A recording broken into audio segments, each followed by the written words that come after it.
366 days after making history by passing a Proposition 2.5 override, North Attleboro voters made history again by approving a change in the town's government. 2,190 residents said yes, they wanted to do away with the Board of Selectmen and representative town meeting in favor of a town council and town manager, while only 1,160 said no, a margin of 65 to 35%. Charter Commission Chair Mark Fisher, Vice Chair Mitch McDonald, along with Selectmen Michael Lennox, Keith LaPointe, and Patrick Reynolds, joined my co-host Mike Kirby to discuss the outcome and the changes that will go into effect on July 1st. We will be asking the selectmen at their meeting of this Thursday, April 4th, to schedule an election. The Election Commission, the board, has indicated that the election would be on June 11th. Papers would be available this coming Friday, April 5th, and the deadline for returning papers would be April 23rd.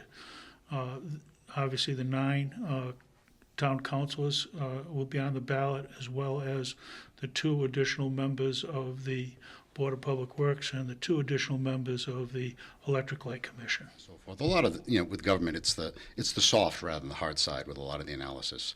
We did have a lot of input. A lot of it, though, was anecdotal rather than statistical.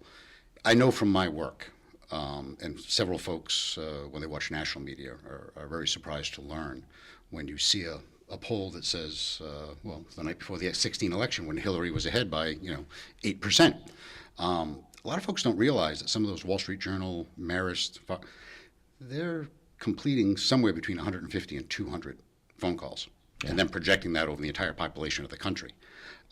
In my work, it's the rule of thumb is pretty steady. If you have 100 usable responses over a group of less than 100,000, your findings are statistically valid. Awesome.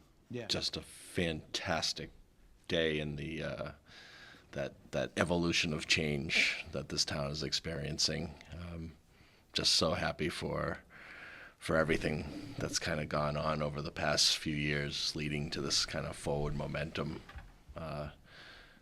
It's an awesome day for the residents overall. I think that we'll get to experience this kind of shared success going forward. I really thankful for the trust that the voters put in and all the effort that went in to all these little elements that have come together in this kind of, say, short period of time. We're talking about the charter. What's one thing that you think that's the biggest improvement that the citizens of North Attleboro are going to say, gee, I'm glad I voted for this? Yeah, I'll give you 2 if I could. Sure. One is the departmental alignment and accountability. We struggle all the time on the Board of Selectmen. 9 people, your legislative branch. It's really easy to know who they are, make that phone call. Like I said before, the selectmen, we get phone calls, emails literally every day. So I know people know who we are, and I think the same will apply to the council. So the average voter who feels strongly about something, they'll be able to affect that influence, I think, in a really direct, tangible way. Sure. I think those are the 2 biggest changes for me. I remember 5 years ago when I first ran for selectman, and certainly one of the biggest issues, I think the 2 biggest issues were always, number 1, the finances, and number 2, the structure of government. And it wasn't specific in that people wanted a specific thing. They wanted a town council, they wanted a mayor. It was just they felt so frustrated and like their voice was being ignored in our current form of government. It's been, I think, how this community has been moving forward. We originally had open town meeting. Then the residents of North Attleboro moved to representative town meeting. Then they created a town administrator. Then they got rid of boards like the Fire Commission and gave more authority to the Board of Selectmen. So this hasn't been, just a huge jump now, a huge leap now to a more centralized form of government. But over the past couple decades, from the 70s on, we have really been slowly and incrementally walking along this path. And so in a lot of ways, it's not that surprising. It's sort of the next step that we've been moving forward and moving towards incrementally.